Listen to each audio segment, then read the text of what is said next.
사랑하는 영락교회 지체들에게 주 안에서 평화 인사를 전합니다.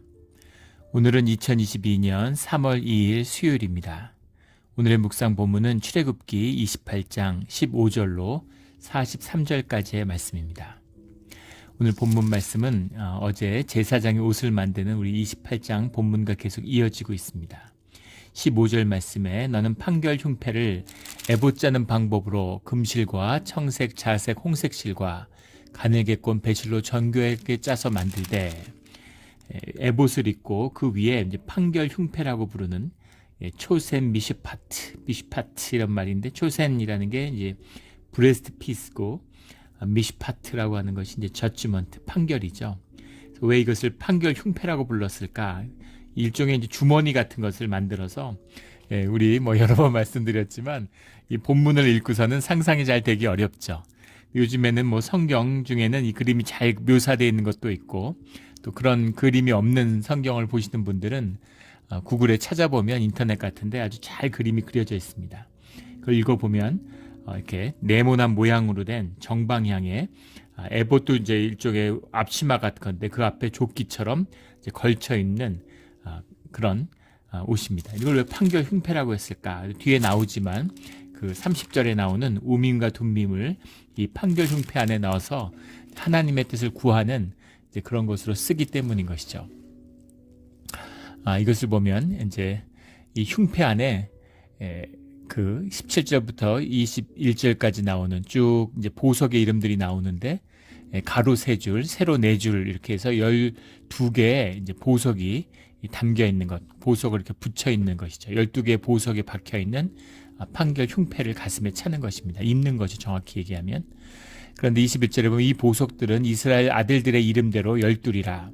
호마노의 어깨에 붙이는 보석에 6명의 이름, 12지파에 6개의 이름을 적어서 양 어깨에 보석을 달았는데, 가슴에 12개의 보석이 있는데 거기에는 한 개에 한 명의 이름씩을 붙여서 이제 가슴에 붙인다는 이야기죠. 예전에 대제사장뿐 아니라 왕들도 보석으로 옷을 장식하는 것으로 자신의 권위를 드러내는, 특별함을 드러내는 이런 일들은 고대에 흔한 것이었죠. 지금도 마찬가지죠. 외국의 왕 같은 사람들 보면 이제 그런 식으로 장식을 합니다. 그런데 두로왕, 에스겔서 28장에 나오는 두로왕에 대한 묘사를 보면 두로왕이 9가지 보석으로 꾸며져 있는 그런 모습이 나오죠. 상징적인 의미죠. 그런데 물론 12지파의 상징성도 가지고 있지만 대제사장이 12보석으로 옷에 달았다는 것은 대제사장의 그 존귀함과 그 특별함, 이런 것을 의미하는 거죠. 주님 안에서 구별되고 주님을 섬기는 자의 그 귀한 그런 어떤 존귀함을 이제 말씀하고 있는 겁니다. 대제사장이 존귀한 것은 당연히 하나님이 세상에 무엇보다도 비교할 수 없는 존귀한 분이시기 때문인 거죠. 아론이 특별할 게 뭐가 있겠어요? 그러나 특별한 하나님을 섬기는 자리로 구별되었기 때문에, 성별되었기 때문에 그가 맡은 직분이 그 무엇과도 비교할 수 없이 귀한 것입니다.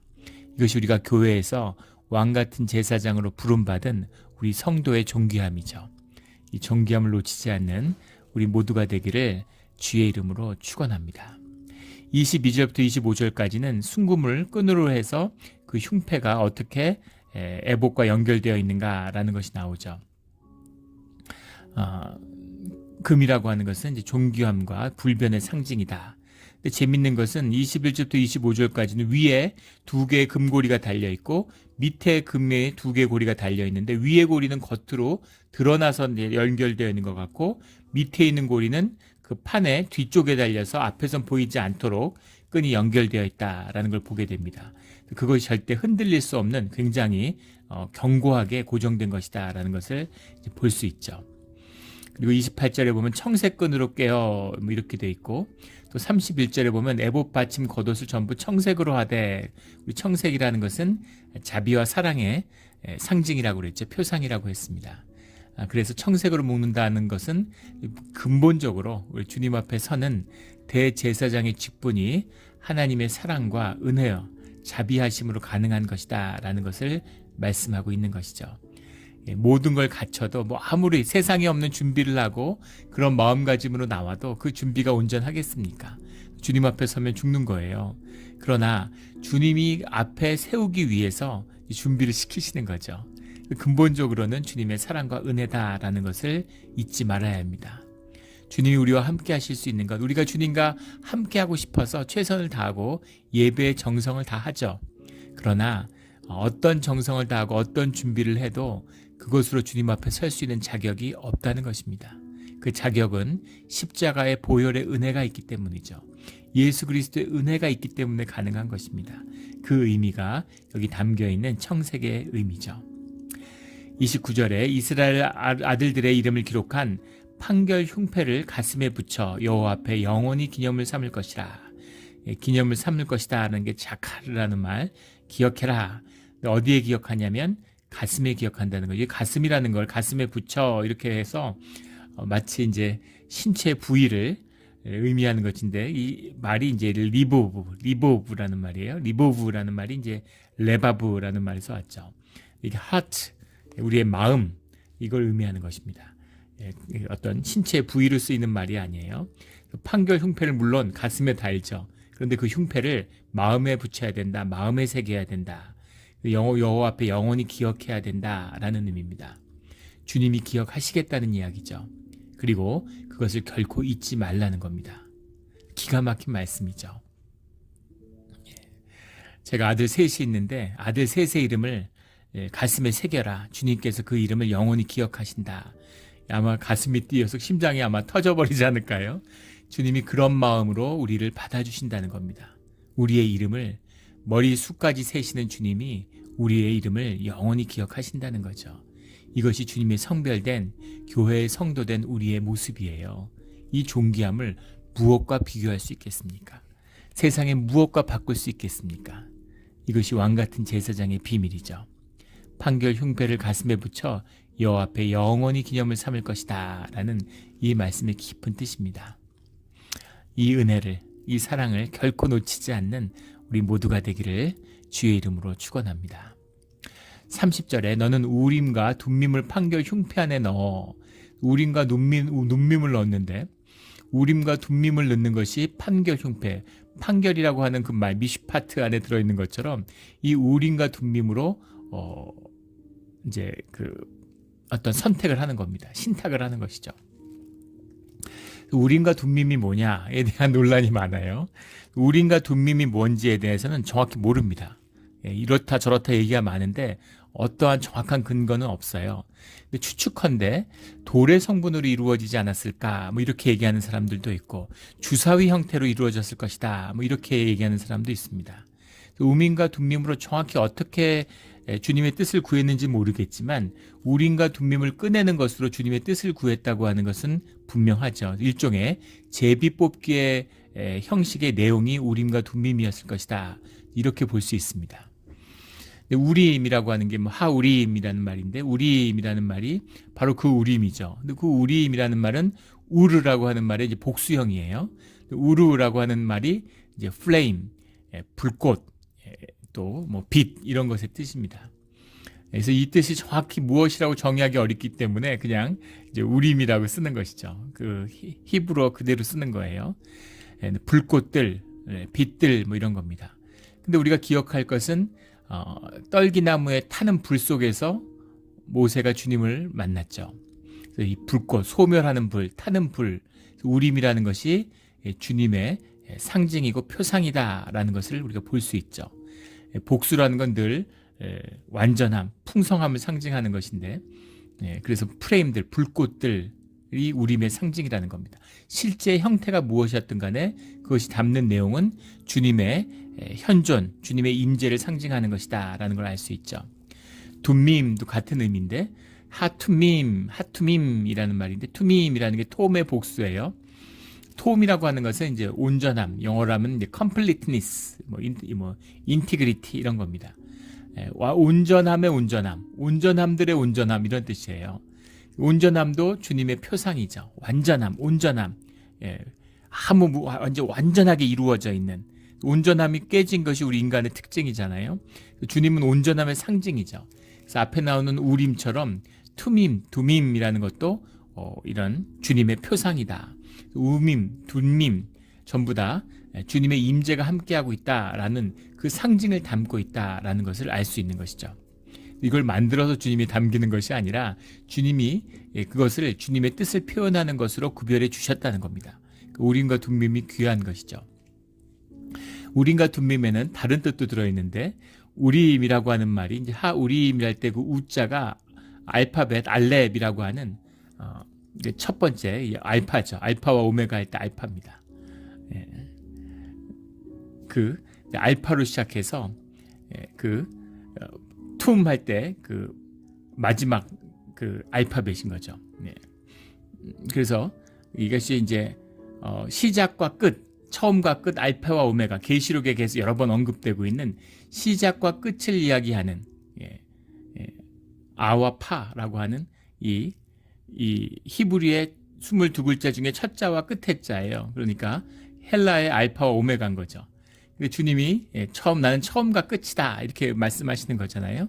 우림과 둠밈이 주님의 상징이다, 주님의 임재의 상징이다 라는 뜻도 우림과 둠밈 안에 들어갈 수 있겠죠. 주님의 뜻을 물어보면 주님이 이제 신탁을 주시는 거죠. 우림과 둠밈을 통해서. 그래서 주님의 뜻을 이제 구하는 것입니다. 성스러운 제비뽑기라고 그러죠. 그럼 이런 질문을 할 수 있어요. 이것이 주님의 뜻을 구하는 방법이라면 오늘날도 이런 성스러운 제비뽑기를 해야 되지 않느냐. 실제로 교회에 직분자, 중직자를 제비뽑기로 세우는 교회들이 있었습니다. 이것은 완전히 신학적인 또는 성서적인 주님의 계시와는 전혀 다른 것이죠. 이 우림과 둠밈의 사용조차도 선지의 전통이 일어선 다음에는 전혀 그 의미가 달라져요. 우림과 둠밈이 있어서 주님의 뜻을 구할 수 있는 게 아니라 주님의 뜻을 구하고 주님과 앞에 순종하는 하나된 마음이 있을 때 주님의 뜻이 그것을 통해서 임하는 것이죠. 우림과 둠밈을 내가 가져갔다고 주님의 뜻을 어디서나 구할 수 있다? 천만의 말씀입니다. 그렇게 하면은 주님의 천벌을 받는 것이죠. 예수의 십자가의 보혈의 은혜로 주님의 십자가로 인해서 성전의 휘장이 위와 아래로 갈라졌죠. 성전의 시대가 끝나고 예수 그리스도의 보혜사 성령이 우리와 함께하는 그리스도의 몸된 교회를 이뤘어요. 지체. 그 지체로서의 우리가 교회를 이루었습니다. 그래서 교회의 뜻은 우리가 교회에서 회중 투표를 하잖아요. 우리가 모두 주님의 뜻을 듣는 왕 같은 제사장들이기 때문에 주님의 음성이 우리의 심령 가운데 있는 것이죠. 그래서 그 뜻을 분별하고 우리가 말씀과 주님의 안에서의 기도 안에서 그것을 분별하고 그 뜻을 모으는 것이 회중의 투표입니다. 세상에 무슨 선거나 민주주의 무슨 그런 게 아니에요. 전혀 다른 것입니다. 비슷한 것을 띠고 있죠. 지금 여기 나오는 제사장이 오시나 제사도 마찬가지잖아요. 고대 그런 제사들과 비슷한 형식을 가지고 있어요.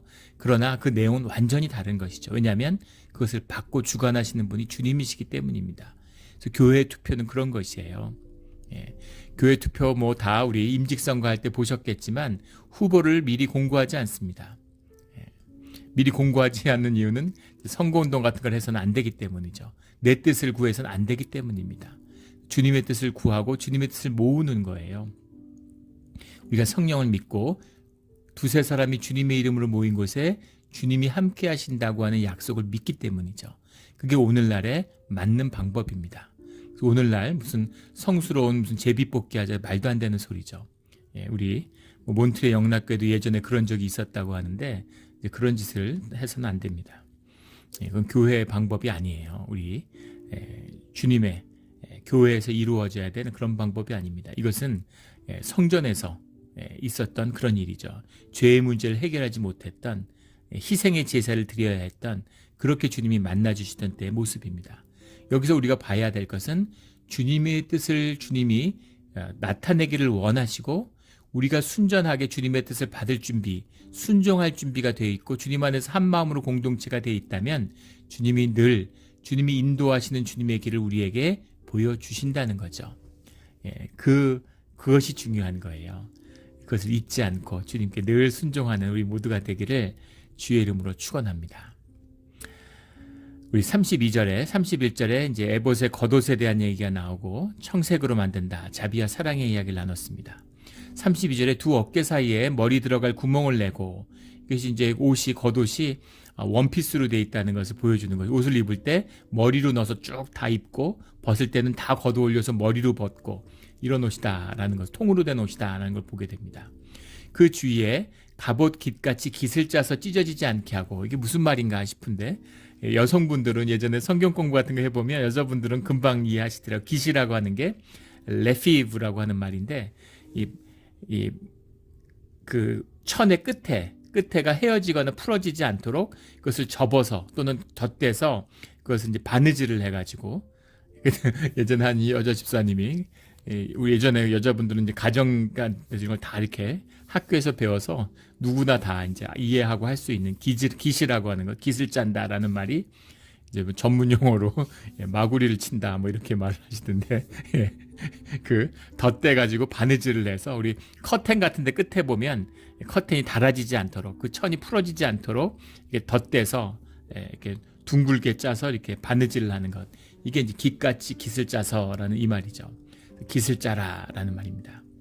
33절부터 그 옷 가장자리로 돌아가며 청색, 자색, 홍색 실로 석류를 수놓고 금방울을 간격을 두어 달되, 34절에 옷 가장자리로 돌아가며 한 금방울 한 석류, 한 금방울 한 석류가 있게 하라. 금방울을 달았는데 옷 끝에다가 방울을 달았다는 겁니다. 근데 이 방울을 몇 개 달았느냐에 대해서는 뭐 여러 논란이 있어요. 12개 달았을 것이다 라는 사람부터 수백 개다 뭐 이렇게 얘기하는 사람도 있는데, 이 방울을 달면 움직일 때 소리가 나겠죠. 35절에 보면 아론이 입고 여호와를 섬기러 성소에 들어갈 때 성소에서 나올 때 그 소리가 들릴 것이라. 그리하면 그가 죽지 아니하리라. 소리가 나기 때문에 소리가 움직이는 그 안에 성소 안에 들어가지 못한 성소 밖에 있는 성막의 뜰에 있는 밖에 서 있는 그 백성들이 그 소리를 듣고 제사장이 제사를 드리는 것을 이제 알 수 있었겠죠. 그리고 거기에 참여하는 의미가 있습니다. 여기는 또 어떤 의미가 있을 수 있냐면, 이 대제사장이 움직이는 것을 소리를 들리려면 그 안에 소리가 있는데 그 앞에 휘장이 이중으로 쳐져 있어요. 밖에 백성들에게서 보면은 삼중으로 쳐져 있습니다.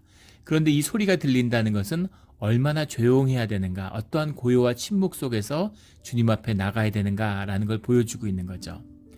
우리 예배 드릴 때 이제는 자리가 잡혀서 예배 드리기 전에 다 일찍 오셔서 기도 드리고 조용하죠. 이제는 뭐 그런 분은 거의 없는 것 같아요. 예전에 보면은 이렇게 교회 와가지고 예배의 의미를 이해 못 하시는 거죠. 그래서 이제 반갑고 이러니까 막 수다 떨고 자리에 앉아서 옆에 사람들하고 막 수근수근하고 얘기하고 수근수근 뭐 이렇게 막 이제 그런 굉장히 분주하고 이런 것들이 많이 있었습니다. 지금은 이제 뭐 그런 게 없고 다 조용히 기도하는, 마음을 조용히 하고 주님께 집중하고 예배의 준비를 하는 것이죠. 그런 침묵의 의미가 이 방울 가운데 또 들어있습니다. 근데 그것보다 무엇보다 중요한 것은 여기 나오는 그 소리가 들릴 것이라 그리하면 그가 죽지 아니하리라. 우리 이 해석을 이렇게 해서 마치 소리가 나면 죽지 않는다. 이렇게 그리하면이 원문에 없어요. 소리가 들리면 그가 죽지 아니한 것이다. 이 얘기입니다. 무슨 얘기일까요? 성막 안에 지성소 안에 들어갔는데 소리가 움직이면 소리가 나잖아요. 소리가 들리고 있으면 그가 아직 살아있는 것이죠. 근데 죄의 인간이에요. 주님 앞에 들어갔는데 그가 속죄함의 제사를 제대로 해서 죄사함을 받아서 죽어야 되는데 죽지 않는 모습으로 주님께 연락이 되면 받아들여지면 나오는 것입니다. 근데 만약에 온전히 속죄함을 받지 못해서 희생제사를 제대로 드리지 못해서 죄의 문제를 해결하지 못하고 들어갔다면 들어가자마자 죽는 것이죠. 그러면 지금 속죄소 밖에 있는데 성막에 있는 제사장들이나 그 밖에 있는 사람이 대제사장이 그 안에서 살았는지 죽었는지를 어떻게 알겠어요? 그러니까 그것을 소리를 듣고 안다는 겁니다. 그래서 발목에다 끈을 묶어서 들어가잖아요. 그러니까 소리가 들리면 안에서 잘 하고 있구나 하고 아는 것이고, 소리가 안 들리면 아이고 죽었구나 그러면은 그 끈을 당겨서 끌어내야 되는 거죠. 얼마나 주님 앞에 선다는 것이 두려움과 깊은 무게를 가지는 것인가라는 겁니다. 이것이 주님을 만나는 모습이에요. 인간이 주님을 만날 수가 없어요. 그런데 오직 십자가의 은혜로 주님의 사랑과 긍휼로 만나는 것입니다. 그래서 그런 엄중한 자세, 엄숙한 자세로 예배 가운데 나와야 되는 거죠. 이제도 몇 번 그런 비유를 들었는데, 미국 대통령이 약속을 해서 뭐 백악관에 가서 만난다. 늦게 오는 사람 있겠습니까? 예. 실제 뭐 4시간인가 5시간 전에 들어가서 준비한대요. 경호 체크를 하고 그 사람의 신분을 그걸 하고 다 조회를 하고 신분증이나 이런 걸 만들어 달고 그 다음에 뭐 사전 이런 안전 지식 같은 거 동선에 대한 걸 쭉 그걸 받고 건강 같은 것도 다 검진하고 이런 걸 다 거친다는 거예요. 들어오기 전부터 물론 다 그런 걸 이제 검사를 하겠죠. 그 대통령 앞에서는 뭐 이렇게 해라, 몇 미터 거리에 해라, 가서 갑자기 끌어안으면 안 된다, 뭐 이런 얘기들을 쭉 한다는 거죠. 미국 대통령 만나려고 5시간 전에 가서 준비를 하는데 주님을, 살아계신 하나님을 만나겠다고 하는데 그 약속한 예배 시간에 늦게 와서 예배 중간에 들어온다? 상상이 되십니까? 우리가 하는 짓이죠. 이래서는 안 됩니다. 주님을 만난 거기에 합당한 준비가 되어야 되는 거죠. 죽을 각오를 하고 만나는 것이에요. 이게 예배입니다. 물론 우리가 죽지 않죠. 그 주님의 은혜입니다. 진짜 예배라면 죽음을 뛰어넘는 경험이 되어야 되는 거죠. 우리의 삶의 자리를 뛰어넘는 경험이 되는 것이 예배입니다. 이런 마음가짐으로 우리가 성소에 제사를 지내는 것은 아니지만 주님 앞에 예배를 드릴 때 이런 자세와 이런 마음으로 왕같은 제사장의 마음으로 주님 앞에 나와야 되는 것이죠. 이런 예배의 자세를 잃지 않는 우리 모두가 되기를 주의 이름으로 축원합니다. 36절에 또 순금으로 패를 만들어 도장을 새기는 법으로 그 위에 새기되 여호와께 성결이라 하고 패를 만들어서 이제 머리에다가 달았다는 거죠. 37절에 보면 패를 청색끈으로 관 위에 메고 다 청색으로 되어 있다는 걸 보게 됩니다. 관이라고 해석하는데 관이라고 하면 우리는 이제 모자를 생각하게 되죠. 뭐 사모관대 이런 것처럼 관을 쓴다는 것. 우리 뭐 조선시대 같은 데는 관이라고 하는 것이 그 어떤 공직의 상징이죠. 공복의 상징입니다.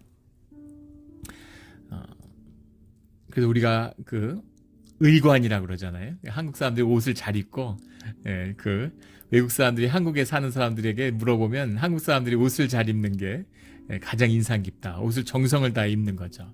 옛날부터 의관이라고 그러잖아요. 옷으로 신분을 표현하는, 옷을 중요하게 생각하는 그런 전통이 우리 문화 가운데 있죠.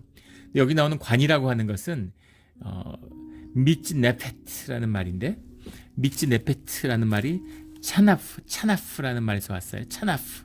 차나프라고 하는 말이 이제 두르다, 이렇게 둘둘 마는 것입니다. 이게 두른다라는 그런 말이에요. 그러니까 이 미츠네페트라고 하는 것이 두건이었을 것이다. 이렇게 머리에 두르는 두건 또는 이제 터번이라고 그러죠. 영어 해석을 보면 터번이라고 해석을 했어요. 그래서 이것이 이제 이런 머리에 뚜르는 두건 같은 것을 제사장이 두르고 또는 대제사장은 터번 같이 머리에 쓰는 모자 같은 것이 아니었겠느냐. 그렇게 보는 것이 맞을 것 같습니다.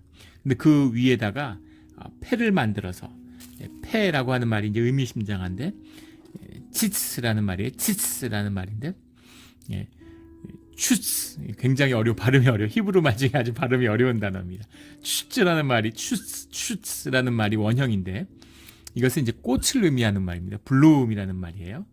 그래서 꽃인데 그래서 뭐 꽃잎 모양이었을 것이다. 뭐 이렇게 했는데 문맥으로 보면 무언가를 이제 앞에 말씀 여호와께 성결이라는 걸 새긴 패가 맞겠죠. 근데 패의 모양이라는 의미가 꽃인데 꽃을 머리에 단다라는 것은 꽃잎 모양 또는 꽃의 장식 이런 것을 머리에 하거나 또는 벽에 하거나 고대부터 굉장히 깊은 종교적인 종교성과 관련이 있습니다. 온전함이 깨진 자리에 신성이 머물 수 없다라는 것은 이제 일반적인 모든 사람들이 느끼는 어떤 뭐 집단 무의식의 유산 같은 것이죠. 그래서 사람들이 꽃을 성스러이 여기는 거예요. 꽃 문양을 하는 겁니다. 성전 같은데 어느 이방 성전에 가도 꽃 모양과 꽃 무늬를 해요. 그래서 그 꽃이 신성을 달래는 그 온전함이 깨진 것으로 위해서 인간에게 닥쳐오는 그 저주를 막는, 특별히 그 문, 귀신이 들어오는 문 앞에 꽃 모양을 새기는 것이죠.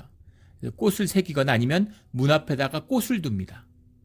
꽃을 두기도 조화를 두기도 하고 뭐 마른 꽃 같은 걸 두기도 하고 그래서 그것이 애군을 막는다. 이런 뿌리 깊은 인류의 그런 그 종교성이 있죠. 예.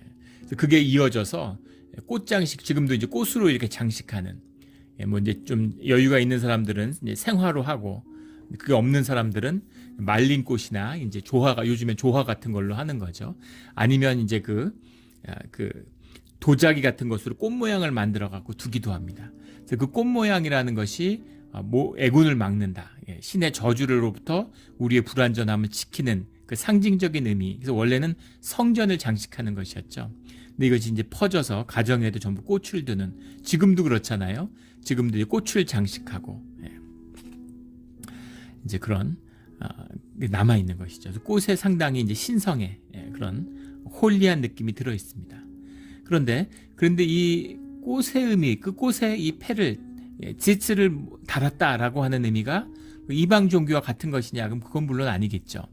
그렇다고 해서 그런 의미가 전혀 없는 것이냐? 그럼 그렇지 않을 겁니다. 무슨 의미냐면, 그 당시에 사람들에게 익숙한 형식의 주님의 임재를 담았다는 거예요. 그게 중요한 것입니다. 사람들이 모두 다가 그릇에다가 밥을 먹는데 주님 앞에서 애찬을 할 때는 접시에 먹어라, 이렇게 하지 않는다는 겁니다. 그때도 그릇에 먹는다는 거예요. 하지만 그 의미가 무엇인지는 분명히 구별되고 분별되어야 된다라는 뜻이 들어있다는 겁니다. 우리가 교회에서 애찬을 해요. 제사 끝나도 같이 음복이라고 해서 밥 먹잖아요. 근데 애찬과 음복은 다른 것이다 라는 겁니다.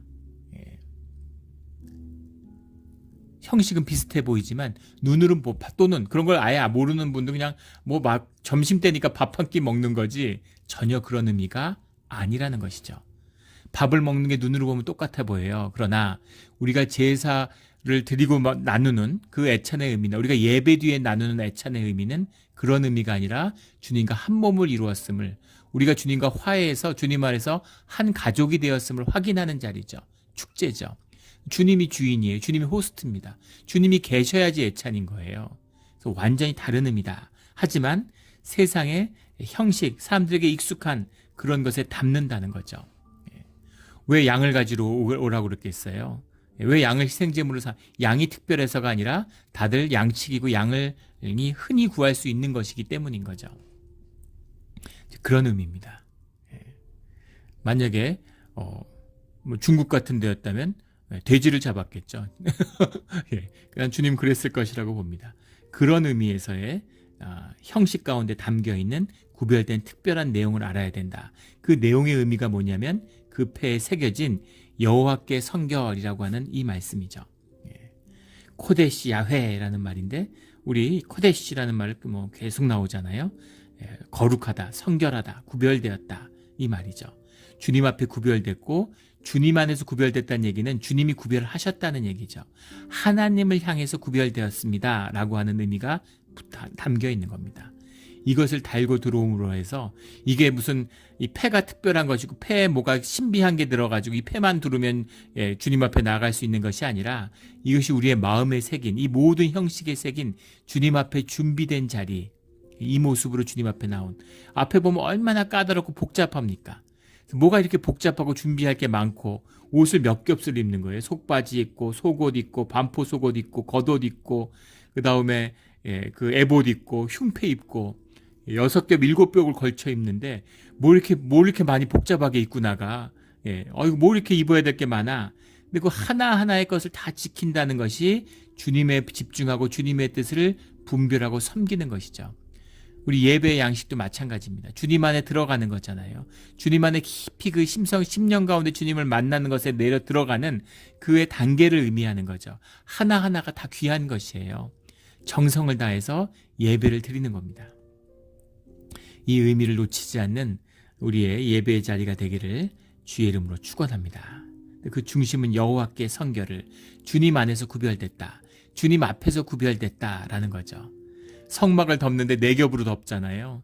근데 그 실로 청성스럽게 그 천사를 다 새겼는데, 그룹을 새겨놓고서는 거기다가 양털, 염소털, 양털, 무슨 해마털 이런 거 덮을 거면은 뭐하러 그 안에 정성을 다해서 새겼을까? 그것은 사람을 향해서 구별되는 게 아니라, 사람 앞에서 표현되는 것이 아니라 주님 앞에서 표현되는 것이기 때문에 주님이 보고 주님이 아시면 되는 거죠. 교회 봉사도 마찬가지죠. 누가 모르면 어떻습니까? 주님이 아시는데. 헌금도 마찬가지고 주님을 향해 드리는 것이고, 우리가 받은 직분도 사람 안에서 구별되는 게 아니죠. 주님 앞에서 구별되는 겁니다. 주님을 향해서 구별되는 거예요. 이 의미가 주님을 만나야 아는 거죠. 제가 처음에 교회 다닐 때는 교회 다니는 분들이 참 그 구역도 그렇고 정말 헌신적으로 봉사하고, 집사님, 그 당시 우리 구역장님, 지금은 이제 장로님이 되셨는데, 한 20년 만에 얼마 전에 그 작년에 통화를 했어요. 참 그런 일도 있고, 장로님이 되 계신데 참 은혜가 있고 감격이 있는, 전화 통화만 했지만 뉴욕에 계시는데, 참 그리고 제가 이제 목사가 된 것도 아시더라고요. 새신자로 처음 만났는데 우리 가족을 위해서 기도하고 있다, 이런 말씀을 듣고 굉장히 좀 울컥했어요. 그런 기도가 있었기 때문에 또 목회자의 길을 가고 있구나, 이런 하나님의 은혜가 함께하는구나라는 걸 느꼈습니다. 그런데 그 직분, 그때는 그걸 몰라서 이분들이 이렇게 보이지 않게 봉사하는데 이걸 사람들에게 알려야 되지 않을까, 사람들이 알아야 되지 않을까. 근데 그것이 하늘에 쌓는 복을 도둑질하는 것이죠. 주님이 아시면 돼요. 주님 앞에 쌓으면 되는 겁니다. 주님이 갚아주시고 주님이 기억하시는 거죠. 우리 모두 우리의 신앙의 이 중심이 주님을 향하고 주님께 드려지는 우리 모두가 되기를 주의 이름으로 축원합니다. 38절에 이 패를 아론의 이마에 두어 그가 이스라엘 자손에 거룩하게 드리는 성물과 관련된 죄책을 담당하게 하라. 그 패가 아론의 이마에 늘 있으므로 그 성물을 여호와께서 받으시게 되리라. 그래서 왜 이 패를 달아야 되는지를 분명히 말씀하고 있는데, 성물과 관련된 죄책을 담당하게 하라라는 이 말씀인지 의미심장한 겁니다. 죄책, 근데 죄의 책임이죠. 아본이라는 말인데 영어로 하면 iniquity 이런 말입니다. 아본이라는 게 뭐 구불이다, 뭐 이런 말인데, 이것도 예전에는 우리 이제 개역 개정이 아니라 개역 한글에는 죄건 이런 말이 있었습니다. 죄건을 담당하게 하라. 죄건이라는 건자가 이제 굉장히 어려운 한자죠. 허물건자예요. 허물건, 병건, 뭐 이런 악질건, 이런 건, 고치지 못하는 병을 악질이라고 그러죠. 근데 그 한자어가 보면 소리연자 밑에 마음심자가 붙은 마음의 소리, 이런 말입니다. 마음의 소리의 죄예요. 마음의 죄입니다. 양심의 죄. 우리가 사는 게 껍데기인데 다 죄죠. 그런데 그런 의미가 아니라 우리가 깊이 지은 죄, 씻을 수 없는 죄, 그런 죄죠. 우리의 원죄 같은 걸 의미하는 거죠. 굉장히 심오한 표현이죠. 그 죄건이라는 표현이. 근데 그 죄책보다는 이게 더 굳이 한자어로 쓸 거였다면 예전 개역 한글의 표현이라는 죄건이라는 말이 더 맞지 않았을까, 이런 생각은 듭니다. 그런데 그 죄의 이 주님 앞에 성물을 가지고 나오는데, 희생 제사의 성물을 가지고 나오는데 그 모든 것이 사실 죄입니다. 온전하지 못하죠. 그런 의미에서 죄인 거죠. 그래서 주님께 드릴 수가 없는 것이에요. 그런데 분명한 것은 그것을 드리는 제사장도 온전하지 못하다는 겁니다. 그래서 주님께 드려지는 그 희생 제사의 제물이, 드리는 성물도 그래야 되지만 그 똑같은 위치에 이 대제사장 아론이 서 있다라는 겁니다. 그 아론도 그렇게 주님 앞에 드려져야 된다라는 의미가 들어있는 거예요. 그래서 죄가 있고 허물이 있지만 주님께 그 죄를 고하고 용서를 받는 것으로 인해서, 죄 사함을 받는 것으로 인해서 주님이 죄 없는 것으로 받아주신다는 거죠. 죄 사함을 받는 것을 드리는 데 끝나는 것이 아니라 자신을 희생제물로 내어드림으로 인해서 그 죄 사함을 받은 그 존재로 주님 앞에 나아가서 주님께 복을 받는 것, 이것이 주님이 우리를 만나는 이유라는 겁니다. 죄된 자리에 복을 주면 복이 다 저주로 변해요. 이것이 우리 삶의 진실입니다. 주님은 우리에게 복을 주시기를 원해요. 너희는 사망과 생명, 복과 저주 가운데 선택해라, 이렇게 주님이 말씀하시는 거죠. 그래서 우리가 주님께 복을 구해야 되는 겁니다. 복을 구하지 않고 복을 원하지 않는 사람이 어디 있겠어요. 주님 앞에 나가서 주님이 약속하신 복을 주십시오, 그렇게 구할 수 있어야 되는 거죠. 이 죄의 문제를 우리의 삶의 교회에서 하나됨으로 예배를 통해서 주님의 죄사함의 그 참된 의미가 교회를 통해서 살아나야 되는 겁니다. 그 주님의 복이, 축복이 임재 가운데 이 예배 자리, 기도 자리에 부어져야 되는 거죠.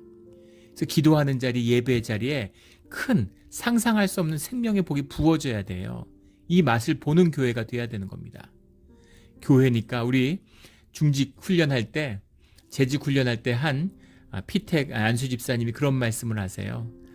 이제 금년 들어서 새벽 기도를 매일 나오는데 예전엔 사실은 새벽 기도가 그냥 종교 의식처럼 생각했다고. 목사님이니까, 장로님이니까, 권사님이니까 교회 나오는 줄 알았다는 거죠. 그래서 남들 보는 눈도 있고 이러니까 그런 예배 의식 같은 걸 지키나 보다. 사실 이런 마음이 있었다고 그러시더라고요. 그런데 새벽 기도를 하면서 마음이 열리고 매일 시간을 정해놓고 기도하면서 마음이 열리면서 주님의 임재를 마음속에 경험하게 느끼게 되는 거죠. 뭐라 말할 수 없는, 잠든 것도 아니고 깨어난 것도 아닌데 뭔가 따뜻하고 은혜가 있고 주님이 가까이 와서 앉아 계신 것 같은 그런 느낌을 받아서 그런 이제 황홀함을 느끼는 거죠. 그래서 기도의 맛. 그래서 기도를 이래서 하나 보다라는 걸 처음 느꼈다. 이런 고백을 나누었습니다. 그것이에요. 주님이 그렇게 만나고 싶어 하시고 또 생명을 주고 싶어 하시고 그 생명의 에너지로 삶을 피워내게 하고 싶어 하시는 거죠. 근데 그 복을 주시겠다는데 예배를 못 나오고 어쩌다 할 거 아무것도 없으면 예배 나와서 그냥 사람 만나서 밥 먹는 의미로 날씨 좋으면 뭐 자전거 타러 가고 낚시하러 가고 뭐 산보하러 가고 비 오고 이러면 교회나 한번 가볼까. 평생을 교회 다녔는데 새벽 기도를 한번 못해요. 너무 비참한 거죠. 뷔페 식당에 있는데 아무것도 못 먹고 굶주리고 있는 겁니다. 이가 상해가지고 아무것도 먹지 못하는, 혀가 상해서 차라리 식당 밖에서 굶는 것보다 더 비참하죠. 이것이 종교의 자리입니다. 종교의 거짓을 깨고 살아있는 생명의 삶, 신앙의 삶으로 들어가는 우리 모두가 되기를 주의 이름으로 축원합니다. 40절에 관을 만들어 영화롭고 아름답게 하되, 어제 말씀에도 나왔지만 영화롭고 아름다운 것이죠. 영화롭고 아름다운 주님의 이 속성이 주의 자녀된 우리의 것이 되기를, 그것을 덧입는 우리 모두가 되기를 주의 이름으로 축원합니다. 아멘. 함께 기도드리겠습니다. 하나님 아버지 감사합니다. 대제사장의 옷을 통해서 주님 앞에 존귀한 자로 세우려고 하는, 마치 어린아이가 이제 처음으로 유치원, 초등학교에 가는데 엄마가 정성스럽게 새로운 구두도 입혀주고 새로운 가방도 들려주고 노란색 모자도 씌워주고 그렇게 옷깃을 여며주는 그런 엄마의 모습이 떠오릅니다. 우리를 지금 귀한 존재로, 부족하지 않는, 무엇 하나 부족함이 없는 온전한 존재로, 영화롭고 아름다운 존재로 주님 앞에 세워주시옵소서. 주님의 뜻을 만나고 주님의 뜻에 순종함으로, 주님의 임재 가운데 주님의 능력이 함께함으로 자격이 없지만, 준비가 되지 않지만 주님 앞에 온전한 존재로 축복을 받는, 하늘의 복을 받는 그런 우리 모두가 되기를 소원합니다. 감사드리며 예수 그리스도 이름으로 기도드렸습니다. 아멘.